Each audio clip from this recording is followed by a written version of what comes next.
sejak manusia itu ada. Di dalam surah Al-Maidah ayat 27 Allah berfirman, A'udzu billahi minasyaitonir rajim. Bismillahirrahmanirrahim. Watlu 'alaihim naba'a bani Adam bil haqq.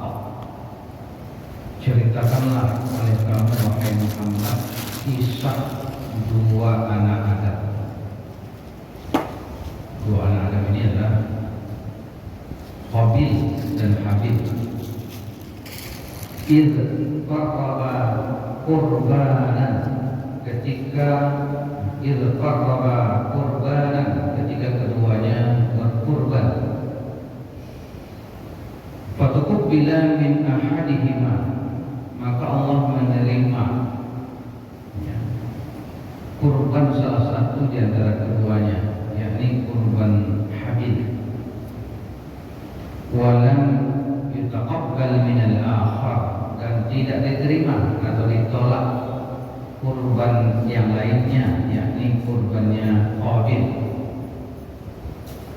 Qal, berkata Qabil kepada Habil, la aqtulannak, aku akan membunuhmu. Qal, berkata Habil kepada Qabil, innama yataqabbalullahu minal muttaqin, sesungguhnya Allah hanya menerima kurban dari orang-orang yang bertakwa. Kaum muslimin rahimahullah, di sini ada dua orang yang berkorban, yang satu diterima, satu ditolak. Jadi Qabil itu bukan tidak berkorban, dia berkorban. Habil berkorban juga, cuma kurbannya Habil diterima, kurbannya Qabil ditolak. Apa kuncinya? Seperti kata Habil, Allah hanya menerima kurban dari orang yang bertakwa. Jadi sikap takwa kita itu yang sangat menjadi penting dalam kurban itu. Makanya kata Rasulullah, sesungguhnya ketakwaanmu lebih dahulu sampai kepada Allah dibanding tumpahnya darah kurban ke tanah. Jadi kurban tidak hanya sekedar berbagi daging dengan fakir miskin. Kurban tidak hanya sekedar menyisihkan harta kita untuk membiayai kurban, tidak itu saja. Tetapi sesungguhnya inti dari kurban itu bagaimana kita bertakwa kepada Allah, memiliki sikap-sikap yang benar kepada Allah. Nah, bagaimana sikap terbaik kepada Allah itu? Kita tahu kenapa kurban Habil diterima, kenapa kurban Qabil ditolak. Dia kisahnya seperti ini. Nabi Adam dan Siti Hawa itu melahirkan anak itu kembar, dua orang, satu laki satu perempuan. Ada riwayat yang menyebutkan 40 orang anaknya, berarti 20 kali melahirkan. Ada yang mengatakan 41, ada pula jumlah yang lain. Ketika anak-anaknya itu telah mencapai usia dewasa yang ingin menikah, tidak ada orang lain yang akan dinikahkan kepada mereka. Mereka mesti menikah antar saudara karena tidak ada orang lain. Jadi larangan mahram seperti kita tidak boleh menikahi saudari kita itu hanya berlaku syariatnya ketika kita sekarang, kalau dulu belum. Tapi supaya pernikahan itu jangan terlalu dekat dari kerabatnya, maka disilang. Qabil tidak boleh menikahi saudari kembarnya, tapi menikahi saudari kembar yang lain. Maka jadinya Qabil menikahi kembaran si Habil, Habil menikahi kembaran si Qabil. Qabil itu adiknya Iklimah, Habil adiknya Labuda. ikliman lebih cantik daripada labuda. Nah ini yang ditolak akhirnya oleh Qabil. Kata Qabil, aku lebih berhak menikahi saudari kembarku, dan Habil lebih berhak menikahi saudari kembarnya.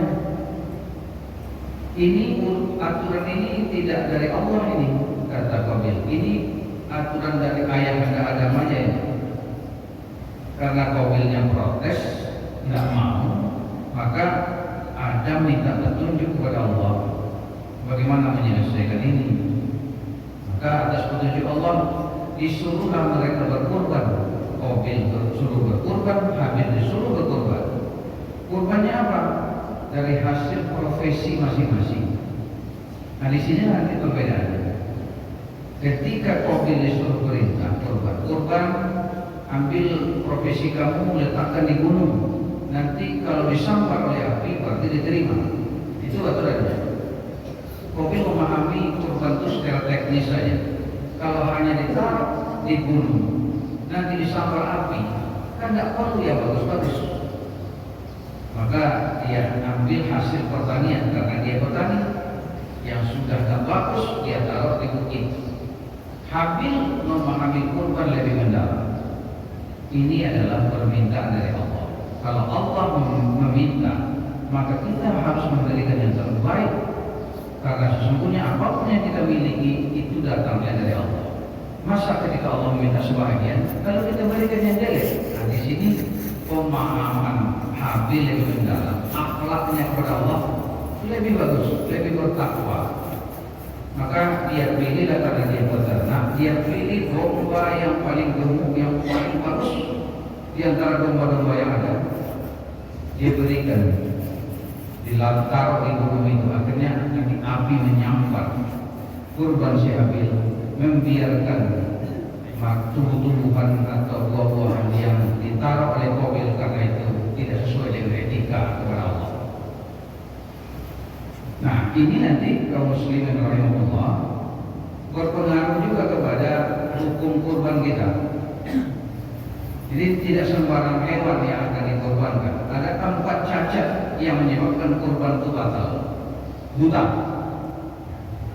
sakit-sakitan, kurus sekali, pincang. Nah, yang 4 itu menurut hadis tidak sah kurbannya. Meskipun gemuk kambingnya, dombanya, sapinya gemuk tapi buta, dagingnya banyak tapi buta, tidak sah. Kan bisa tuh banyak dibagikan kepada orang miskin, iya, tapi secara etika tidak layak yang buta itu diberikan kepada Allah. Ini masalah etika. Jadi kurban itu mengajarkan etika bagaimana bersikap kepada Allah, dan itu bisa diterapkan dalam semua bidang. Dari segi waktu, ini kan datang azan, asar 3:38 masuk waktu asar, sampai nanti menjelang maghrib 6 sekian ada waktu. Waktu terbaik ini, waktu awal ini kepada siapa kita berikan? Etikanya kepada Allah. Itulah afdal sholat fi awwali waktiha. Kita diberi Allah rezeki, pendapatan. Apa yang pertama kita sisihkan? Etikanya zakat. Keluarkan 2,5% dulu, sisihkan, bikin rekening penampungnya, baru gunakan untuk anak istri. Kalau dibawa pulang, dipakai untuk anak istri, insya Allah habis itu, tidak jadi berapa. Maka etikanya, bagusnya kita punya 2 rekening. Rekening penampung penghasilan, rekening zakat. Setiap masuk kali 2,5% taruh di rekening berikutnya. Kalau ada orang meminta atau petugas atau bagaimana yang sesuai dengan ketentuan zakat, berikan. Jadi yang pertama itu berikan kepada Allah. Perhatian kita, harta kita, waktu kita, apapun, Allah lah yang nomor 1 dalam kehidupan kita. Itu etikanya, itu yang takwa. Karena Qabil tidak memahaminya, dia melecehkan Allah, maka korbannya tidak diterima. Mari kita selami makna ini dan kita terapkan dalam kehidupan kita sehari. Banyak maaf dan terima kasih. Assalamualaikum warahmatullahi wabarakatuh. Waalaikumsalam.